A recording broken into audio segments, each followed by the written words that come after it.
LCTR here. Do not believe your eyes. They may be telling you that this looks like a PS1 game, but Battlebit Remastered might just be the best recreation of all the gameplay elements that made the Battlefield series great in years. It's in testing currently, but the couple of hour window opportunities bring with them the realization that much of what this game does is what made the Battlefield series so popular in their heyday.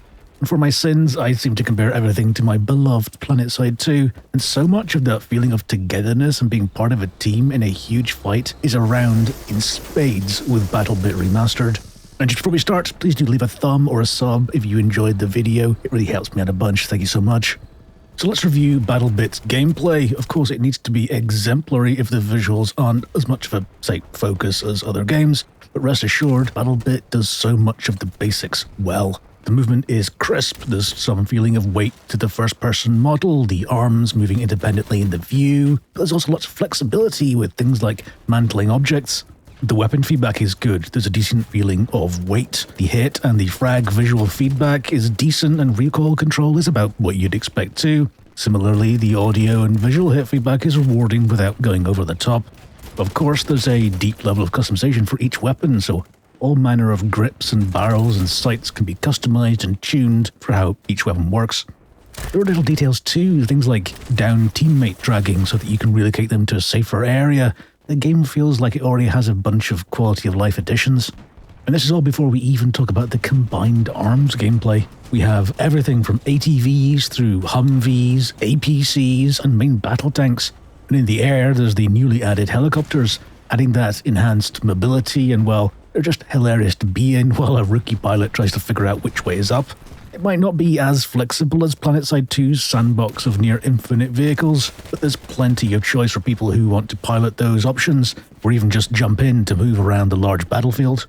Much of the gameplay is dominated by the sheer scale of what's happening. I tend to play on the largest servers, and that means over 250 players in the match. Does that sound like Bedlam? Well, yes, it is glorious chaos. Magnifying that feeling of humanity in one area is the inclusion of open mic voice comms. Cheers of attack or wailing of complaint is a constant companion when you can see other people in the game. Although much of this footage is recorded without voice comms enabled, as you might imagine, some of the gamer takes can be firmly placed in the spicy category. And although it might not be YouTube friendly, I'm certainly a fan of the inclusion of voice comms in Battlebit. It humanizes the other players, and that similar feeling to how Squad does. Half the enjoyment or humour in playing can be had in vehicles, laughing, or just singing along to someone playing music over their mic. It certainly adds to the game. There's no getting away from what the graphics are, and that's extremely low poly for a modern PC FPS title. I might even use the phrase Roblox-like if it didn't really come with so many other connotations, but you get the idea from the footage, obviously. It's clearly an artistic choice as much as anything else. There are clear performance benefits to paring back the visuals to this level. Anecdotally, I don't really recall the game dropping performance at all on my semi-recent machine. It's just pegged at my 140 FPS cap every time I think to check. It's not all positive though, the extreme lack of details does go too far for me in some maps.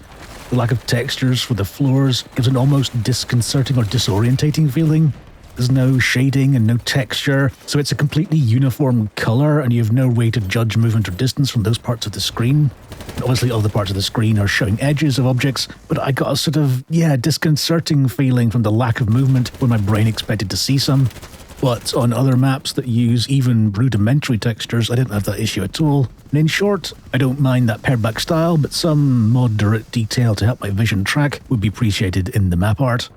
Oh, and I would just also like if they could add some sort of screen space ambient occlusion as well, just for people who like a little bit more, contact shadows in the graphics. Channel regulars might expect me to harp on about the lack of impact to the weapon sounds, but I do realise with this graphical style, a lighter touch to the sound effects might also be the right path. But, and I hate to be so predictable, some middle ground between the likes of Squad and how the low poly vibe of Battlebit would be my choice. At the moment, the cacophony of gunfire is a little too drumstick on a tin can to my ears. In isolation, it's not too bad, but a massive firefight, it becomes distracting to the point of almost annoyance to my ears. It isn't all bad though, the new helicopters do thunder above the battlefield and sound great, but then some other vehicles sound weedy again, a bit like the first-person audio in style. Then you hear a heavy machine gun on a Humvee or the first-person sound of the sniper rifles, and that sounds great again. I guess a little inconsistent would be a phrase to describe it currently. And I would say that I'm obviously aware that this is a pre-release game, so I hope we'll see improvements to the sound as we push forward into the expected 2023 release. How is the Battlebit player base looking for these short tests so far? Well, in short, very healthy. If we check Steam charts, we see a peak of around the 24,000 player mark, and of course that represents players accessing the game for free for these tests, and indeed I was under the incorrect assumption that a game of this sort of scale will be looking to take the free-to-play route. Instead, if we look at the game's Steam news post from February 2022, we can see that the plan is to release into early access at the price of $14.99. Furthermore, if we check the game's Patreon page, we can see that there's an option to support the game for around the same value per month. But on their Discord, it's explained that if you only support for a single month and then, just cancel the renewal, you'll still receive all the benefits, and continuing to support every month doesn't mean extra perks. Looking at the Patreon page, it says the perks are access to Patreon-only content in-game, which isn't actually specified, and sneak peek photos to upcoming releases, and arguably the most important, a full game Steam key at early access. So, if I'm understanding this right, it feels like they're basically using Patreon as a pre-order system for people who want to support the game now, and a single month at essentially the same price as the early access release will cost you, you'll get a Steam key once early access actually happens, plus the Patreon exclusive in-game content. And when is that early access release planned? Well, it's currently planned for Q1 of this year, 2023. I always advise buying on what you receive at that time. Don't buy based on future promises. And if you do want to support the project via Patreon, even for 1 month, then go into that with your eyes open. This isn't buying a released game. I would treat supporting the project like you treat a Kickstarter. Don't spend money you can't afford to lose. Think of it as a bet that you hope that something good comes at the end. Now that sounds okay to you, then it's your money. And if you're feeling philanthropic, then more the power to you. And if you do want to check the tests out for free right now, well, just sign up on Steam and you'll get access, and then just check the schedule for the next test. So what do you think of Battlebit Remastered?